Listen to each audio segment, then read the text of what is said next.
मन जे मोहब्बत में वेही पर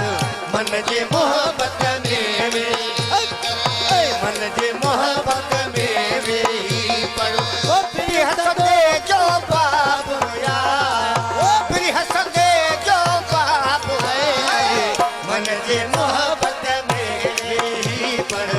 मन जे मोहब्बत में वेही पर ओ फिर हंसदे जो बाप यार ओ फिर हंसदे जो बाप यार मन जे मोहब्बत में वेही पर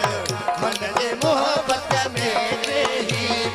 ओ फिर हंसदे जो रोज़ स्कूल ॾांहुं मंडकाए वींदड़ कोटडेजी वासी ॿार ॾे आसूदो शर जी दर्द कहाणी टाइम न्यूज़ तां नशर थियण बाद केतिरा ई माण्हू ऐं इदारा संदसि सहायता लाइ साम्हूं अची विया आहिनि। टाइम न्यूज़ तां रिपोर्ट नशर थियण खां पोइ कराची जी हिकु निजी अस्पताल जी इंतज़ामिया पारां आसूदो जे वारसनि सां राब्तो कयो वियो ऐं ॿार खे कराची घुरायो वियो। निजी अस्पताल जे doctor Jatinder Thakur Time News सां ॻाल्हाईंदे ॿुधायो त आसूदो जी ॼंग जी माप वरिती वई आहे ऐं जल्द हुन जे लाइ हिकु मसनूई ॼंग तयारु कई वेंदी जेका खेसि लगाई वेंदी। असांखे हीअ जेका असां सोशल मीडिया जे थ्रू असांखे ख़बर पई त हीअ माज़ूर अफ़राद आहे हिन जी फेसबुक ते या कंहिं बि सोशल मीडिया ते वीडियो वायरल थी वई हुई त असां असुल में बेसिकली ॾिसी करे ॾाढो दिलि खे हिकिड़ो माना ॾुखो ईंदड़ हिकिड़ी शइ थी असांजे लाइ त पोइ असां वरी उन सां फेसबुक पेजिस ते जेके बि हुआ असां सभिनी हुनखे कमेंट करे असां चयोसीं त महिरबानी करे हिन छोकिरे खे असां वटि वठी अचो ऐं असांजी काई बि कॉस्ट न लॻंदी ऐं असां हुन छोकिरे जी फ्री ऑफ कॉस्ट में लेक ठाहींदासीं। ऐं उनखां अलावा हिन लेक जे हवाले सां साईं असां वटि डॉक्टर हुसैन बख़्श बला साहब असां सां राब्तो कयो उन्हनि असांखे ॾाढो सुठो रिस्पॉन्स ॾिनो साईं GM घंबट में हूंदा आहिनि जिम्स हॉस्पिटल में ऐं उनखां अलावा उन्हनि असांखे जेको आहे सो राब्तो करण खां पोइ उन्हनि जे घर वारनि जो नंबर ॾिनो असां हुन सां राब्तो कयोसीं ऐं उन जेको हुयो आसूदो ख़ान शर 7 साल जी उमिरि में रोड एक्सीडेंट जे थ्रू उनजी लेग कटिजी वई त अहिड़ा हिकिड़ो पेशेंट न आहे अहिड़ा घणा ई पेशेंट आहिनि जेके उते एंटीरियर सिंध में या लाड़काने में या शिकारपुर में उते घणा ई पेशेंट आहिनि उहे इलाजु नथा कराए सघनि। अगरि जेको इलाजु बंदो नथो कराए सघे त उहो भले असां राब्तो करे जहिड़े बि हिसाब सां असां उन्हनि खे मैनेज करे असां उनजो इलाजु कराईंदासीं। ऐं उनखां अलावा रही टंग ठहण जी ॻाल्हि त उहो पहिरें ॾींहं खां वठी प्रोसेस जेको स्टार्ट थींदो आहे उहो प्लस्तर थियण खां पोइ कास्टिंग प्रोसीजर हूंदो आहे हिकिड़ो उहो कास्टिंग प्रोसीजर थियण खां पोइ मैन्युफैक्चरिंग लाइ एटलीस्ट 10 डेज़ असांखे खपंदा आहिनि। 10 डेज़ खां पोइ असां उन पेशेंट जे मथां उहो फिटिंग कराए टंग ऐं उनखे घुमाइण सेखारींदा आहियूं। उन घुमाइण जो प्रोसेस जेको हूंदो आहे उहो ट्रेनिंग जेको आहे सो असां चवंदा आहियूं ट्रेनिंग उनखे ऐं ट्रेनिंग में टाइमिंग में हर कंहिंजो एज फैक्टर आहे। अगरि कुराड़ो हूंदो त पंहिंजे हिसाब सां घुमंदो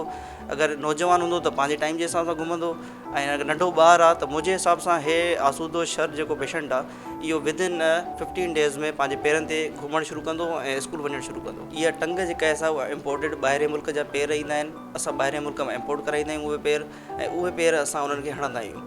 छो जे करे ऐं जेको ॿियो मैन्युफैक्चरिंग आहे थोरी मथां जेको सॉकेट वग़ैरह जंहिंमें टंग पवंदी आहे उहो असां पाण मैन्युफैक्चरिंग कराईंदा आहियूं हिते पाकिस्तान में। उहे केमिकल बि ॿाहिरां ई हूंदा आहिनि पर असां पाण हुनजी मैन्युफैक्चरिंग कंदा आहियूं। सर असल में ईअं आहे त इम्पोर्टेड टंग त हूंदी त इम्पोर्टेड ॿाहिरि जी आहे ऐं उनखां अलावा जेके हिते कॉस्ट हर कंहिंजी पंहिंजी पंहिंजी आहे जेको जेतिरी चार्ज करे उहो उनखे जेतिरी दिलि जी मुतमिन हूंदो त उन हिसाब सां उहो चार्ज कनि था। बाक़ी मिनिमम चार्जिस जेके आहिनि से जेतिरियूं थी सघंदियूं असां उन्हनि खे मिनिमम चार्जिस ॿुधाईंदा आहियूं। असां वटि तक़रीबन 22 खां 25 हज़ार जे विच ते असां कॉस्ट कंदा आहियूं पर असां हिन पेशेंट खे फ्री ऑफ कॉस्ट में हिन टाइम न लाइफ टाइम जॾहिं बि ज़िंदगी में छो जो नंढो ॿारु आहे हिन जी उमिरि जेका आहे सा उहा आहिस्ते आहिस्ते वधंदी जॾहिं उनजी ॿार जी आहिस्ते उमिरि वधंदी ऐं हाइट वधंदी त उहा टंग ओतिरी रहिजी वेंदी त हर साल उनजी टंग बि चेंज थींदी रहंदी त अगरि उहो 18 खां 22 सालनि जे विच ते अची वेंदो जॾहिं उनजे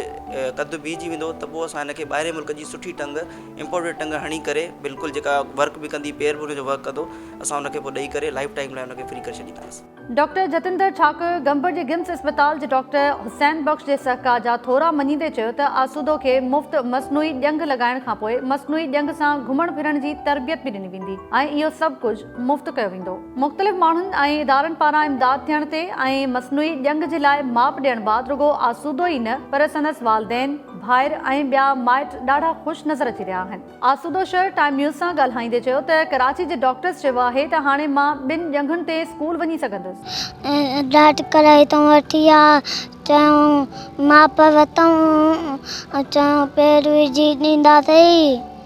चऊं पहिरियों चीचींदा अथई घुमाईंदा अथई फिराईंदा अथई ऐं स्कूल वेंदे ॿिनी पेरनि ते स्कूल वेंदे। आसूदो शहर जे वारसनि टाइम न्यूज़ ऐं मदद कंदड़ माण्हुनि ऐं इदारनि जा थोरा मञींदे चयो त हू मालिकी थियण ते ॾाढा ख़ुशि आहिनि। महिरबानी टाइम न्यूज़। ऐं मन जे मोहबत में वेही पर मन जे मोहबत में वेही मन जे मोहबत में वेही पर ओ फिर हंसदे जो बाप हुया ओ फिर हंसदे जो बाप है मन जे मोहबत में वेही पर मन जे मोहबत में वेही पर ओ फिर हंसदे जो बाप हुया मन जे मोहबत में रही पर